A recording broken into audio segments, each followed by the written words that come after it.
heart.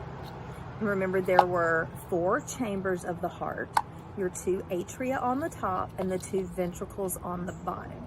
Okay, so this is a plastic heart, not a real heart. So what does that look like if it's a real heart? I am here to tell you and show you today. This, ooh, it's kind of dripping because it's been in some preservative. Sorry. Get it again in my hands, it's kind of slippery. This is a real heart. It's a sheep heart. And apparently doesn't want me to show you today, but it's okay, I'm going to anyway. And in the heart, let me get closer so you can see, the atria are these tiny little flaps right here. Those darker things, the yellow is just fat that's surrounding it, but the atria are these little tiny flaps, get that on the right side, on the top. So this would be your right atrium, this would be the left atrium. So you can see how tiny they are compared to this large ventricle down here. Remember, the heart is made of muscle called cardiac muscle that's involuntary. So it works like your brainstem controls it. It works by itself. You don't have to say heartbeat, heartbeat, but it is a muscle that contracts and pushes that blood throughout your body. That's the job of that, to get those oxygen and nutrients to your cells. So the blood flows into this right atrium here, and then I can actually open that for you. So from there into the right ventricle, where my pinky is right here, and it flows up and out the pulmonary arteries that go to your lungs, comes back into this left atrium on the top, and then into the left ventricle here on the bottom, and that pumps it up and out, my finger's going, through this main artery on the top, that aorta. All right, so if you'll notice here, you see how thick these muscles are? So the ventricles are a lot stronger than the atria, because from the atria to the ventricle, like gravity's pretty much working, right? It just goes through. So from the ventricles though, it's pumping either, the right side's pumping to the lungs to get oxygen, it comes back to the heart, and the left side's pumping to the body. So it actually has to go out of the heart, like it's going somewhere. So it's gonna take some more muscle to do that. But if you look at the size difference, see, this is my right ventricle, this is my left ventricle. Do you see the difference in like muscle thickness from the right to the left? So the left is a lot thicker. And if you think about, where is the left going? Okay, the left is going out of the body, like to all of your systems, all the way down to your big toe. Okay, so it has to have a lot more power and some strength to pump that out. So the left side is a lot thicker and stronger than that right side, because if you know, when I did the video with Bob, if you remember, the lungs are just here on each side. So even though yes, it takes some power to like push it out, it's not very far.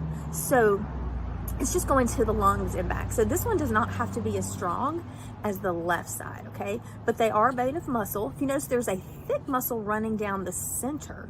That's called the septum. I think septum separates. It keeps them separated. And why would that be important? Okay, remember, the right side coming back into the right side here is from the body, and it's deoxygenated blood. On the left side, you have the blood that's come from the lungs, and it's oxygenated. So what would happen if you didn't have that wall, or if you had like a hole in that wall? You know, some babies are born with holes in their heart like that. They have a hole in their septum, and that can be bad. If it's little, sometimes it grows back and they'll just watch it. It may not be that big of a deal. But if it is a large opening, you're gonna have that unoxygenated blood flowing over to the deoxygenated, to the oxygenated blood, and kind of going back and forth and mixing. And when that left side then pumps that blood to your body, if you have a mix of both of those, your cells aren't getting as much oxygen. And you know that needs that oxygen to make your energy, ATP, and cellular respiration. So if you're not getting all the ingredients to make energy, guess what? You don't have any, or not enough. So that can be really bad. So if it's a big enough hole, they'll have to go in and repair that. Okay, so heart, 4 chambers, right atrium, right ventricle, left atrium, left ventricle. It's about the size of your fist. It's located sort of in the center, but it kicks over to the left a little bit. It's just angled. So that's why you put our hand over kind of the center of your chest or left side when we do the Pledge of Allegiance. And it is made of cardiac muscle. It is involuntary. and a very important part of your world. So learn it. One more note. I forgot a very important thing. In between the atria and ventricles, do you see these little white cords? They're called chordae tenonnae, but that's part of something called a valve. Okay, valves are very important. You can see one on this side. They're also leaving the ventricles when they go to the aorta and then the pulmonary arteries. They're there as well. Okay, but valves are extremely important because they keep the blood flowing in one direction. So when it leaves the atria and goes into the ventricle, that valve snaps shut, so it can't go back to the atria. The ventricle can then pump it to the pulmonary artery, and then that valve snaps shut, so it keeps going. And then when it comes back into the left atrium, it goes into there, and then that valve closes, so it keeps going. So it keeps blood flowing in one direction all the way through. That is also what you hear when you listen to your heart, and then you hear that lub-dub, lub-dub, lub-dub. And that's the official science word for it, lub-dub, lub-dub. It is actually your valves closing. So the lub would be like these valves closing because the atria contract together. So they contract and push blood to the ventricles, and then it snaps. And then the ventricles contract and push blood out, and then the valve snap. So you're hearing snap, snap, snap, snap, snap, snap.